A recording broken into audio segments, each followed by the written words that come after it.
Vă salut, dragi prieteni, și bine ne-am regăsit la un nou videoclip.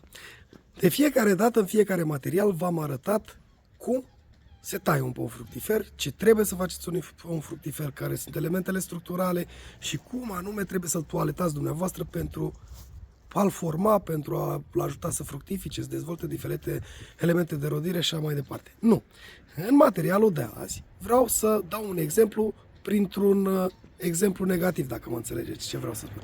Adică vreau să vă arăt ce nu trebuie să faceți unui pom. Poate unii dintre dumneavoastră veți înțelege mai bine sau veți vedea că atunci când cineva vine să vă taie pomii, face exact ceea ce fac eu azi, ceea ce nu trebuie, de fapt, să facă. Psihologie inversă, da. Ideea este următoare. Am un specimen, am un pom golden, îl prezentam eu în mai multe materiale, l-am prezentat într-un alt material, pe care oricum o să-l elimin din grădina mea și pe care o să facem aceste tăieri pe care nu ar trebui sub nicio formă să le facem astfel. Adică, de fapt și de drept, eu să vă prezint greșelile pe care le puteți face atunci când tăiați pomii fructiferi sau greșelile pe care le fac cei care vin să vă taie pomii fructiferi și să vă mai ia și o căruță de bani. Ce ziceți? Ne apucăm de treabă? Haideți să vedem despre ce este vorba. Și acesta este individul pe care vom lucra azi. Un pom din specia măr, soiul golden, spur, da? Și este un măr în vârstă de 11 ani. După cum vedeți, nu este dezvoltat foarte bine, provine din comerț, este un hibrid și eu o să-l elimin din grădina mea cu totul. Și am considerat că pe această cale pot să vă dau un exemplu foarte clar despre ceea ce nu ar trebui să faceți dumneavoastră și ceea ce fac majoritatea oamenilor când vin. Și când vin toți și se uită la pomul dumneavoastră și îl vede, avem un măr aici, hai să începem să-l tăiem.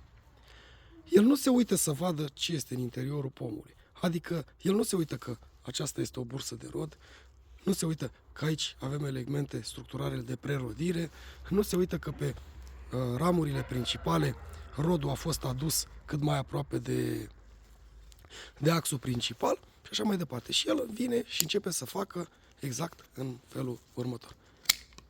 Începe să taie din toate pozițiile și din toate părțile. Și în general cam toți fac același lucru. Adică încep prin a elimina toate aceste ramuri pe care le vedeți dumneavoastră pe structura pomului. Da? Deci, prima fază pe care va face oricine, îl va cheli.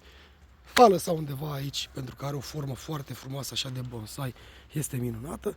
Merge mai jos, nu va începe dintr-o anumită parte, o va lua și pe aceasta de aici, nu va ține cont să taie la cep sau la inel sub nicio formă, vede că aceasta este un pic curătă, o taie și pe aceasta de aici, o mai taie și pe asta de aici, o mai taie și pe asta de aici, o mai taie și pe asta de aici, deși încerc să fac anumite greșeli, nu prea pot, că mâna e de așa natură. Așa, le vede pe acestea pe aici. Nu ține cont că avem bursă de rod, că avem pinten, că avem zmicea. Nu ține cont de absolut nimic. Vine și le elimină fără probleme din toate pozițiile. N-are nicio șansă pomul respectiv să mai trăiască în zona respectivă, da? Vedeți? Deci chelește total. Cam așa fac toți. Deci elimină în totalitate toate aceste ramuri. Vedeți ce frumos arată ramura? Dacă este cineva care nu cunoaște, va zice, mamă, ce frumos arată. La fel, în această parte, vine aglomerare, nu-i bine. Tăiem, elimină tot. Deci elimină absolut tot de pe ramura pomului. Mai lasă și el pe undeva pe aici, pe colea câte una și rest, mamă, ce e aici? Păi nu se vede bine. Hai să o tăiem așa. Păi hai să o tăiem așa. Deci asta ce tai eu aici este o vatră de rod. Uitați câte burse de rod are. Bursă, bursă, bursă, bursă, bursă, bursă, bursă. Deci, în mod normal, el ar trebui să vină aici și să facă o scurtare la transfer. Aici, la fel, să vină să facă o scurtare în această zonă pentru a conduce mai mult seva către aceste burse de rod și fructificare. Nu. În schimb, el va veni fără nicio milă și va tăia din această zonă de aici, o va elimina pe asta de aici și va lăsa ramura cheală, exact cum se vede, ba nu, chiar și pe asta o va elimina, pentru că așa fac ei, ca să vadă bine. Uite, un unghi foarte bun. Vedeți? Și cam asta fac toți. Uitați, elimină și cam asta fac în toți merii, în toate zonele, în toți pomii fructiferi. Observați? Deci vine și taie, pur și simplu îl chelește, îl liniștește, îl domolește, nu știu ce să mai zic că îi mai face, astfel încât să vă explic cât de urât pot tăia și cât de rău pot face pomului. Concluzia este că dumneavoastră trebuie să evitați pe cât posibil chelirea sau degarnisirea coroanelor. Dumneavoastră trebuie să luați pe cât posibil rodul din extremitățile pomului și să-l aduceți cât mai aproape de aceste ramuri de 2-3 ani. Ramurile de schelet și de semischelet care au puterea să susțină fructele, să susțină greutatea rodului. Pe dumneavoastră nu vă interesează neapărat un pom format foarte frumos sub aspect de bonsai. Pe dumneavoastră vă interesează un pom care să aibă toate elementele structurale în interiorul lui. Pe dumneavoastră vă interesează un pom, cum este acesta, care prezintă ramuri de schelet groase, care să susțină ramurile de semischelet, care la rândul lor să susțină aceste vetre de rod, aceste burse de rod. Trebuie să aveți un echilibru și prezența fructelor să fie pe tot interiorul pomului, în tot coronamentul, și fructele dumneavoastră să fie susținute corect. Trebuie să aveți totodată un raport egal între partea de vegetație, adică partea de frunză, pentru că acolo se întrețin toate procesele pomului. Acolo, prin acele frunze, el se hrănește, prin acele frunze respiră, prin acele frunze sintetizează nutrienții care ia din sol și conduce către fructe. Trebuie să aveți un raport egal între partea de fructificare și partea efectivă de vegetație. Trebuie să aveți prezente în interiorul pomului aceste formațiuni, aceste vetre de rod care vă susțin rodul și care se hrănesc bine.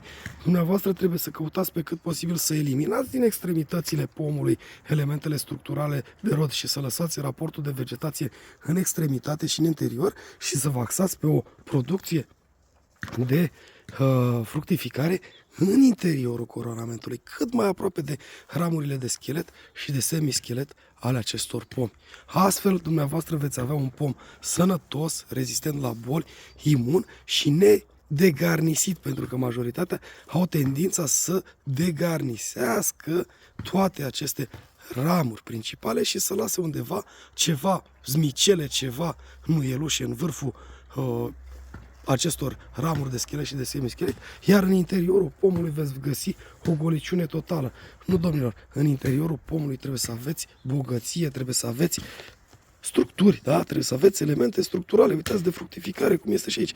Pomul dumneavoastră trebuie să fie unul bogat în toate aceste elemente. Și astfel raportul între partea de fructificare și raportul de vegetație a pomului trebuie să fie unul corect, unul optim, unul echilibrat, astfel încât omul dumneavoastră să poată să întrețină toate aceste procese și să se dezvolte corect. Prin astfel de tăieri, dumneavoastră dezvoltați imunitatea pomului, dați capacitatea acestui pom să vă susțină fructele și să le țină să mai cadă pe jos și să nu mai rămâneți fără fructe toamna.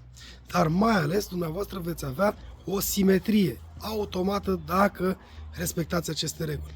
Nu mergeți să degarnisiți structurile pomului și aici se fac cele mai mari greșeli. Atunci când începem să tăiem și să lăsăm ramurile de schelet goale, fără nimic pe ele. Și asta fac și foarte mulți care vin să vă taie pomii, degarnisește, pentru că acolo unde vedem doar niște ramuri groase cu puține zmicele în vârf, se văd foarte bine, se văd foarte frumos. Lucru care este total contraindicat. Cel puțin în cazul morului am văzut un om care tăia, era la cafea la cineva, băi, deci tăia din vârfurile la toate la toți lăstarii, la toate zmicele, la toate nuielușele, la toate burse. Băi, deci tăia din vârfurile alea, băi, omule, băi, mărul fructifică pe parțile terminale. Nu tăiem acestea, deci nu scurtăm sub nicio formă decât acolo unde vrem să conducem coroana, să facem o formare, o generare de noi elemente structurale de rod și așa mai departe. Nu mergem să scurtăm toate aceste elemente din pom. Deci la măr nu scurtăm sub nicio formă aceste ramuri de un an.